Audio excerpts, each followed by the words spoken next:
Hi there, and welcome to the broadcast, as our old friend Don Newman used to say. I'm joined as usual by Marcella Monroe of Macmillan Vantage and Andrew Balfour of Rubicon Strategies. This, unfortunately, is going to be Marcella's last show before she moves on to a new adventure. Marcella, thank you for adding elegance and intelligence to what otherwise would have been gibberish, spouted by Andrew and myself. And good luck. Thanks, you guys. It's been so much fun. It's been great fun over the last year, so good luck with what comes next. Thanks. Well, it's certainly not goodbye to you two. I'm sure we'll meet again. Don't know where, don't know when. Talking of nostalgia, I grew up in the 70s, as I think you did, Marcella. Andrew, unbelievably, looking at you, you were too young for that. But the main concerns at the time were inflation and Russian invasion. So, plus ça change. I kind of make light of it. I mean, I vividly remember the day that the Soviet tanks rolled into Afghanistan on Christmas Eve, 1979. And then instilled a visceral fear of nuclear war into my generation. You know, we kind of made light of it. You would read these articles where the West's parachute display teams were kind of ranked against the massed ranks of Warsaw Pact tanks and interballistic missiles. But it was deeply troubling, and it's deeply troubling again. I'm not sure that it has resonated with the public the same way that it did then. But, you know, we have Biden saying that he thinks Putin and the Russians are going to move into Ukraine. Justin Trudeau yesterday said that he thinks Putin is looking for an excuse. He says that we are standing shoulder to shoulder with the Ukrainians. We will be there to continue supporting the people of Ukraine, although he has not specified what that support might be as far as sending weapons. Certainly, it does not look like we're going to send troops. Meanwhile, the government House Leader, Mark Holland, has said that we will have an emergency debate on the subject when the House resumes, by which time, obviously, Ukraine could be called Putinistan. So, a troubling situation, Marcella. Do you think Canada's doing all that it could do? It doesn't feel that way right now. Canada's in a very unusual position in some ways because, of course, our country is home to the third largest population of Ukrainian descendants in the world, right after Ukraine and Russia itself, right? So there's a lot of Canadians, myself included. I'm a quarter Ukrainian on my mother's side. And so there's a lot of us that have a personal feeling about these issues, even if we're several generations removed, you still know about your heritage. And so it's hard to watch this from afar. And I think there's domestic politics on it. As I said, there's a large Ukrainian descendant community in Canada that will want to see real evidence that Canada is standing strongly with Ukraine. So I think it was wise to send the foreign minister over there. But for sure, you already see the Canadian Congress has been pushing for the federal government to send, armaments or some more significant show of military support.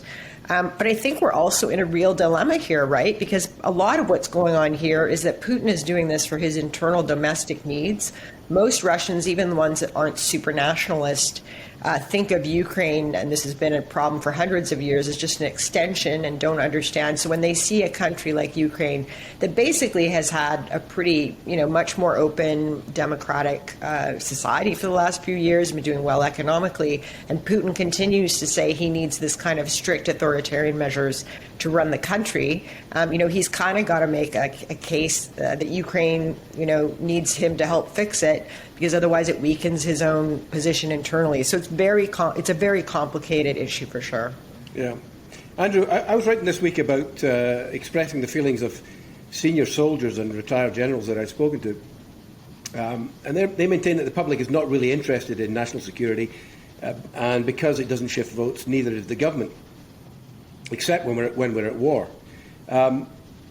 We were unprepared for the pandemic, despite the warnings. You think we're unprepared for going to war too?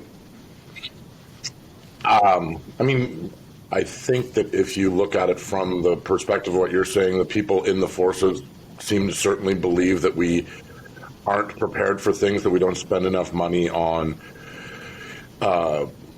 whether it be ships or jets or just regular our commitment over there right now is things like night goggles and small little tidbits here and there. I think that we've often just got used to relying on the Americans to protect us out of these things. And, we've always taken a different tact where we do peacekeeping and we do training. And, a lot of the stuff we're doing right now in Ukraine is around the training.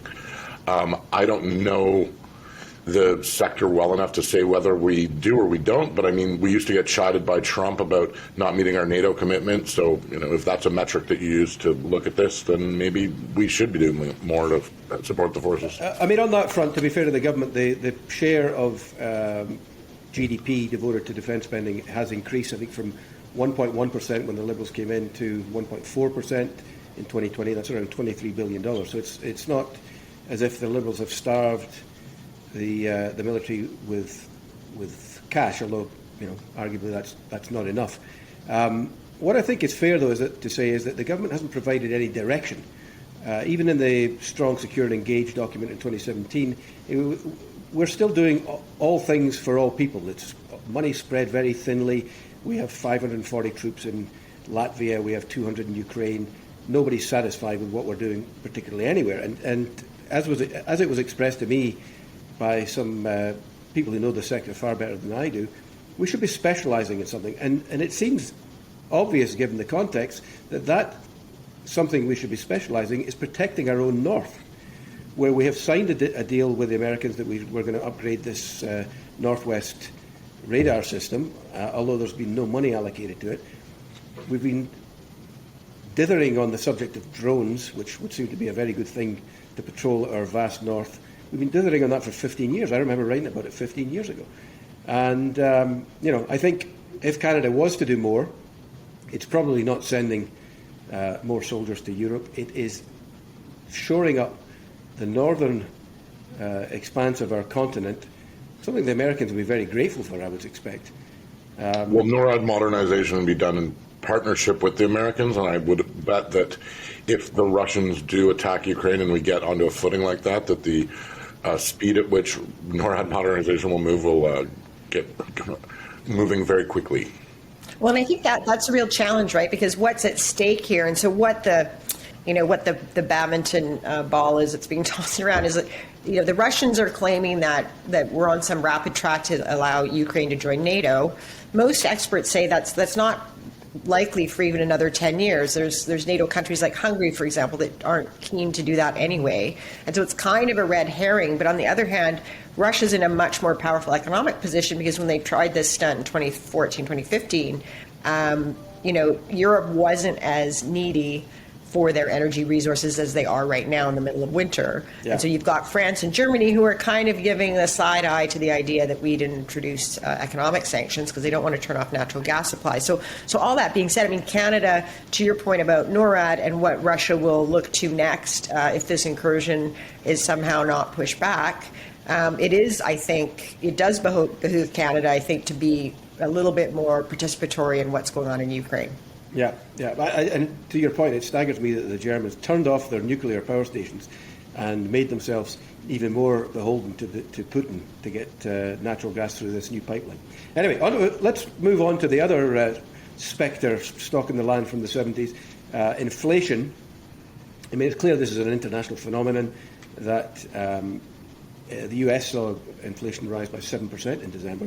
We were at 4.8%, which was still a 30-year high. The Bank of Canada meets next week, may raise rates then. Scotiabank is predicting 2% increases in interest rates this year, which would likely take the prime rate that the banks charge to over 4%. At the same time, everybody's paying more for everything. Marcella, do you think this is resonating with the average person? If it is, are they blaming the government yet? Well, I think the average person knows that the costs for some of the items that they need are going up. I don't know that most Canadians pay close attention to macroeconomic policy and how the Bank of Canada plays into all of that. I think what was interesting to me in the last few days anyway is that the various economists at the major banks are divided right now about what to do. And so the challenge is that with the Omicron variant kind of having set back, especially in major places like Ontario and Quebec, the ability of the economy to keep coming out of, to keep recovering. And would an interest rate adjustment this early on in that piece of the recovery do more harm than good? And so, that's why all these there's no one mind. Like usually the bank economists tend to get quite aligned on some of these questions when it comes to macro policy. Right now they're kind of half and half. And then you have the head of the European Bank. She basically said in the last 24 hours that the EU central bank isn't going to look at interest rate increases in the near term, because she still sticks to her guns and says it's going to taper off by the end of the year in a natural way as the economy recovers. So I think the opinion worldwide is divided, at least in the West, and that's a challenge. Andrew, looking at the domestic political implications, Pierre Poilievre, the Conservative finance critic, he blames Justin Trudeau, uses this cartoonish phrase, just inflation. He refutes the argument that the supply chains are the problem, and he points out that prices are rising on things like chicken and natural gas, which are domestically sourced. I'm guessing you don't agree with him. Well, we all know what he's saying is 100% just based on politics. And to try and say that the global supply chain doesn't have an effect on everything else, and when we look around the world, we see, much like you just pointed out, that the United States has a much higher rate of inflation than we do. It's hard for him to be able to blame this on the Prime Minister or the people running the various ministries in our country.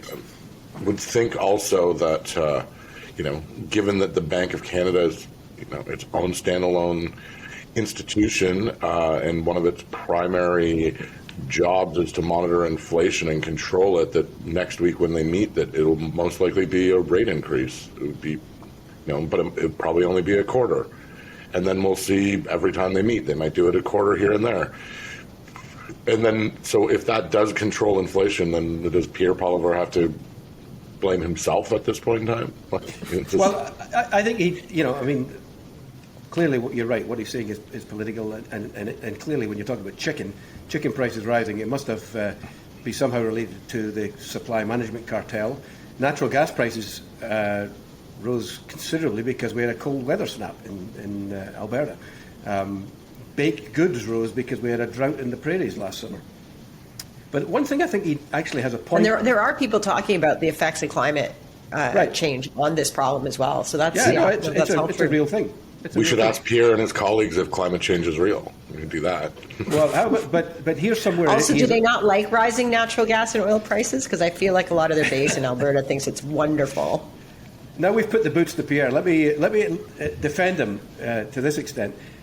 When he talks about Trudeau's spending making things worse, and the Parliamentary Budget Officer came out with a report yesterday he pointed out that the government has spent $542 billion since the start of the pandemic, a third of which was not COVID related, which clearly induces more money to chase fewer goods, contributing to inflation.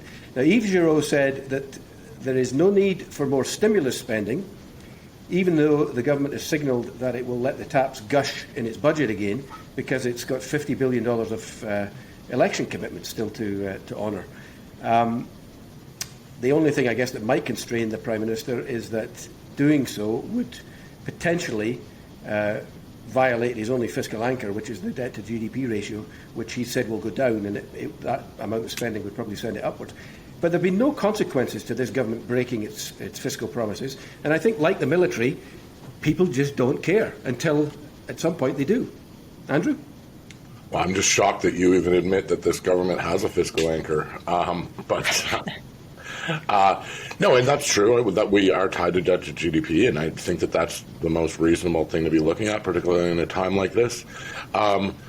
Moving forward right now, particularly if you look at Ontario and Quebec, and we know that we've seen these two provinces ahead of the curve than other provinces. I would assume that at some point in time we'll see Manitoba, Saskatchewan, and Alberta get bad again, and they might have to shut things down. I mean, the federal government still has to provide money to all these businesses that are shut down, or they're going to flop. But nobody disputes that. I don't think. I mean, everybody has, I think, supported the idea of propping up the economy when COVID strikes. But that's not what we're talking about. We're talking about $50 billion worth of election promises that may or may not have anything to do with COVID, that the government seems intent on spending.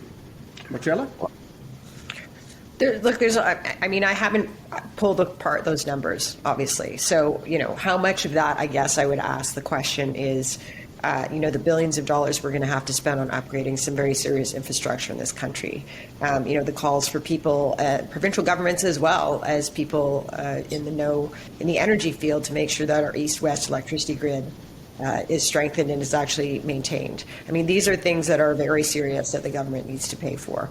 I think what I found more troubling, though, in some of the numbers I did see was this idea of the enormous increase in outside consultants, mainly sort of accounting consulting firms that are doing a bunch of studies and heavy lifting for the federal public service. I think there's no doubt you can say that there was a period of time over the mid to late 90s, early O's, where the public service probably wasn't keeping up with the work it needed to do, and you kind of had a problem there in terms of developing policy. But I don't know that the money is well spent if you're just shoveling it out the door to outside consultants. They've got to rebuild that infrastructure instead, in my view.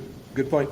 Let's finally end with COVID restrictions. The Ontario government's just come out with a statement saying it will begin easing restrictions at the end of this month, plan to remove most of the remaining measures by mid-March. So a week from Monday, you'll be able to go into restaurants, retailers, gyms, movie theatres with 50% capacity in Ontario. Presumably other provinces are in a similar situation. Marcella, a glimmer of hope? Well, it's a glimmer. I was sort of surprised today the Ontario government, though, didn't, because they were asked directly, are you going to just tell people that being fully vaxxed now means having 3 doses? And they are declining to do that right now. And so I think that to me is a bit of a red flag, because so far what the data is showing is that basically it's those of us lucky enough to have the 3rd doses that are, still by and large avoiding hospitalization or serious impact from Omicron. So yeah, that's still going to make me a little hesitant, I think, to go to a restaurant in a week. Yeah. Andrew? I don't think that there's enough, using Ontario as the example, I don't think that there's enough people in the province of Ontario who have gotten their 3rd shot for them to be able to move it to that level. I'm sure that sometime down the road, that will be the new vax certificate, passport will be 3 instead of 2. But if they were to come out right now and say, oh, you have to be triple vaxxed to go anywhere, there wouldn't be enough people to go anywhere for it to matter. Yeah. There are hopeful signs. We're seeing hospitalizations taper off. Positivity rate is at the lowest since late December. So, fingers crossed, guys. Anyway, thank you for this week. And Marcella, thank you again for the last year. It's been a blast. Thanks, guys. Take care.